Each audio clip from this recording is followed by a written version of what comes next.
So today's episode is as much for me as it is for you, because testing season can hit hard and cause a little bit of panic too. And no matter how much you prep at the beginning of the school year, the pressures of the test really start to fall in around me about this time of the school year. In my state, we're coming off of February break, and this tends to be the season of test pressure. I mean, preparation. No. I mean pressure.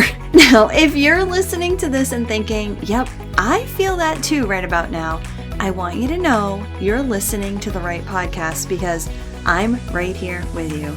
Testing season is a lot. So today we're going to talk about 3 mistakes to avoid in the weeks leading up to testing, not to make you feel bad, but because remember, I'm talking to myself today as much as I am to you.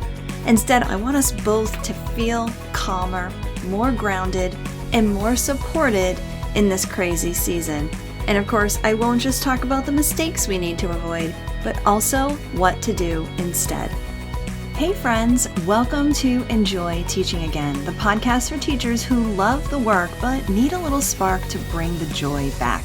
I'm your host, Elizabeth Peterson, classroom teacher, arts integration specialist, and passionate educator of over 25 years. If you're overwhelmed by behaviors, disengaged students, and long, exhausting days, you are not alone. But together, we can turn things around and you can teach with confidence and purpose again. So locate that cold coffee of yours, find your favorite pen, I know you have one, and let's dive in. It's time to get inspired and enjoy teaching again. You've been at this for a while and maybe you want to think about resetting your classroom, but you feel like it's going to take forever. Or maybe it's going to be complicated, or it might even be a little expensive. Listen, that is not the case. And if I'm anything, I am practical and I want your resetting experience to be meaningful. That's why the Classroom Reset is designed to make this easy and fun. We'll explore practical, creative strategies to keep your students engaged and excited to learn, dynamic classroom management tips that actually work, and arts-based activities that boost your students' social-emotional growth. And the best part? This approach is going to feel natural, effortless, and like second nature in your everyday teaching. That's the point. It's not about doing more, it's about resetting what you already do. You can dive in and implement these strategies right away, step by step, at your own pace. No fancy equipment, no overwhelming lesson plans, and no need to buy a bunch of new stuff. I'll show you how to integrate these creative strategies into what you're already doing so that you can see real change, real fast, and with the support that you need and deserve. So join me inside the Classroom Reset experience. Let's transform your classroom together faster than you thought possible. Head over to theinspiredclassroom.com/reset to get started. The first mistake is having the urge to push, and ultimately overstress everybody out. You know what I mean, right? One more lesson, one more review packet, one more thing squeezed in because what if this is the thing that they all need? But here's the thing, that pressure, your students can feel it. And your nervous system, it feels it too. In my last episode, I talked more about the nervous system and what testing season can actually do to it. And of course, yes, how to actually take care of that. But today, let's remember, pushing harder is not the answer. And oftentimes, pushing harder ends up being a little frantic. So, what should you do instead? Well, instead of pushing harder, have a plan. Ask yourself, how will you carve out time naturally to get those last lessons in? How can you work with your colleagues as a team to share the load? And this, I'm so excited. This is where I want to tell you a story about, are you ready? Mathapalooza. So years ago, the 4th grade team that I was on was faced with the problem that we had to cover 6 math chapters in only 4 weeks. And I promise you, that was with us sticking to the program and teaching math lessons consistently from early September. But instead of panicking, we got together and we brainstormed. And that's how Mathapalooza was born. It was so much fun. So let me tell you a little bit about what we did. So one thing that we did is that we taught math more than just once a day. We had our regular math time in the morning, and then in the afternoon, we had targeted groups that rotated all 4 fourth grade teachers. And we mixed in some music. So each week, we focused in on one decade. We had the 60s, 70s, 80s, and 90s. So much fun. So much fun. And at lunch, the students listened to playlists from that decade. And of course, we teachers had a super fun time creating those playlists. And honestly, lunch became, believe it or not, quieter, a little bit more focused, and a lot more fun. The music, it just filled the air. We teachers that were on duty, we were singing and dancing, and the kids loved it. In the afternoon, we had math groups, right? Math groups that became bands. We had the Monkeys, the Eagles, the Scorpions, and the Counting Crows, one band from each decade. And those bands toured from classroom to classroom, or maybe I should say from city to city, because each classroom became a big city. My classroom was Denver, Colorado, and it was perfect because my topic was 2D shapes, and Colorado is basically a rectangle, and Denver is basically a grid of parallel and perpendicular lines. So it made for some really fun conversation and connections that we were making. And yes, students even entered my room every single time to John Denver's Rocky Mountain High. We even had a morning radio show. Oh my gosh, that was so fun for us teachers to put on because let's face it, this was as much for the teachers as it was for the students. And on the radio show, we announced a math word of the day, and then every Friday, the whole school was invited to dress up according to that week's decade for Flashback Fridays. And here's why I'm telling you all of this. Mathapalooza wasn't about cramming. It was about motivation and collaboration. It truly lowered stress while getting us all excited. It shared the load so that each teacher didn't feel like they had all the pressure of cramming everything in themselves, but instead we all took a piece and made it work. And the learning, oh my gosh, it absolutely happened. The kids were happy to go from city to city. They were excited about their band names. They were excited to hear the clues on the radio show every morning for the math word of the day. And so I tell you this because if you're feeling the urge to push this week and all the weeks leading up to the tests, give yourself a moment to pause and plan instead. Are there ways that you can carve out time naturally inside your schedule to get those last lessons in? Can you work with some of your colleagues to really share the load? You don't have to carry this pressure alone, and you can even sprinkle in a whole lot of fun. Okay, mistake number 2 is taking practice test after practice test after practice test. And I'm going to be really honest with you here. I have been so guilty of this in the past. Printing out old released practice tests from years past and just giving students test after test after test to get them familiar with the format. But here's what I've learned. Whether it's science, math, or ELA, having students spend all of that time taking tests is not beneficial unless there's learning and reflection happening during the test that they're taking and after the test as well. I'll say this another way.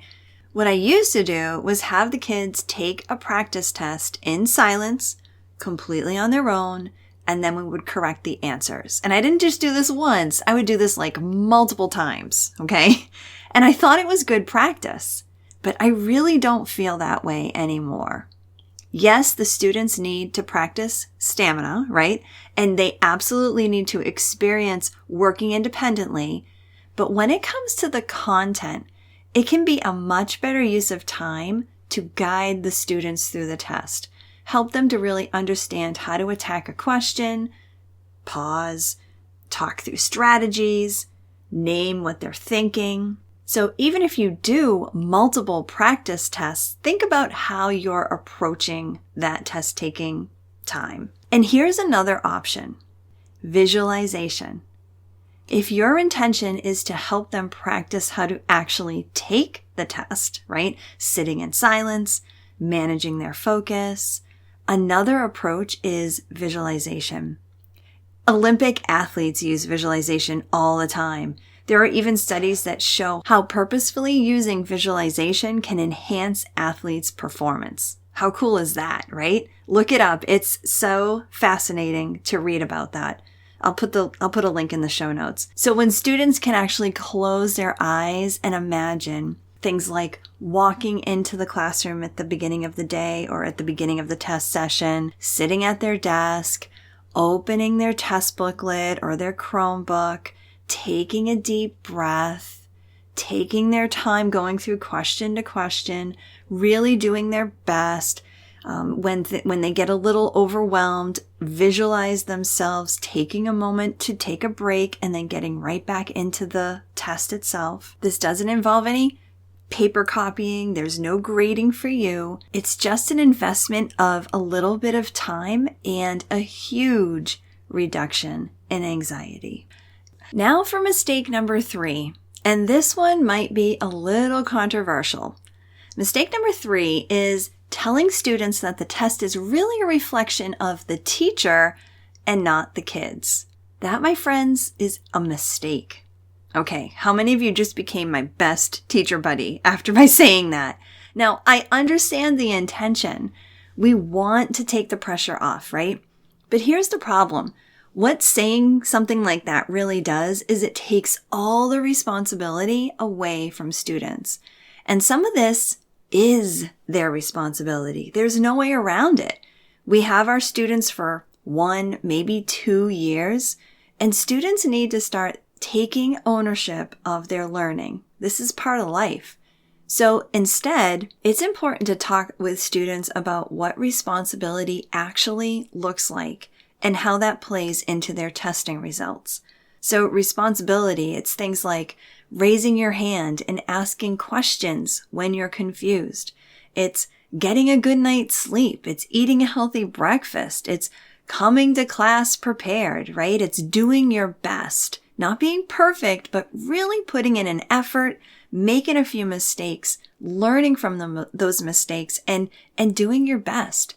Now, some may think that testing isn't for everyone, and some kids are just not good test takers, but that's a whole other conversation about the creation of the test. And if it were up to me, I wouldn't even have kids take the test on a computer, right? I mean, asking third graders to type an entire essay, it's just not ideal, and I don't feel it's realistic. But before I go down that rabbit hole, let's remember what I'm talking about here.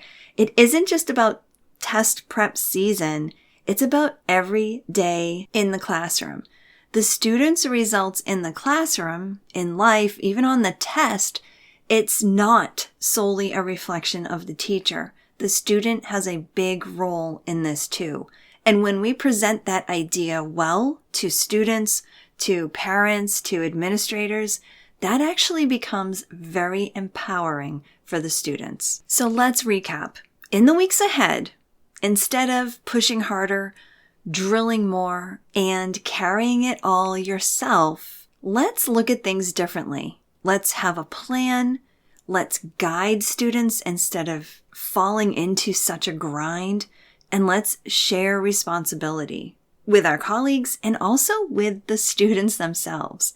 And if you're listening and thinking, this is about how teaching feels a lot of the time, you know what? You're right. That makes total sense, because the truth is, testing pressure is just one version of teacher pressure. There's curriculum pressure, behavior pressure, time pressure, expectations, the constant feeling that you should be doing more and fixing everything and holding on to more. But what we talked about today, having a plan instead of panicking, and guiding instead of grinding, and sharing responsibility instead of carrying it all, that's not just for testing week. That's a way of teaching. And it can be really hard to teach that way when you're operating in a survival mode. And that's exactly why the classroom reset exists. It's not one more thing on your plate. It's not a quick fix, but it's a 6-month reset experience that is teacher-centered and supports you with building proactive strategies, calm routines, and creative strategies that prevent behavior before it even starts. So the whole year feels more manageable, not just the weeks leading up to testing.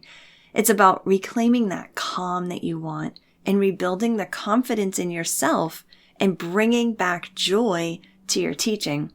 The classroom reset is like the bridge back to the teacher that you want to be, because you don't need a new initiative. That's for sure. You need a reset, and I'd love to support you inside the classroom reset. All right, my friends, have a great rest of your day, and dare I say, I hope you actually enjoy these next few weeks leading up to testing. I hope this episode inspired you, encouraged you, or gave you a fresh idea to try. And if so, I would love for you to take a screenshot and text it to one of your teaching buddies. I'm so grateful that you landed here with me today, and it would mean the world to me if you would leave me a review over on Apple Podcast. Thanks so much for being here, and I'll catch you on the next episode. This is Elizabeth Peterson reminding you to get inspired so you can be inspiring to your students and enjoy teaching again.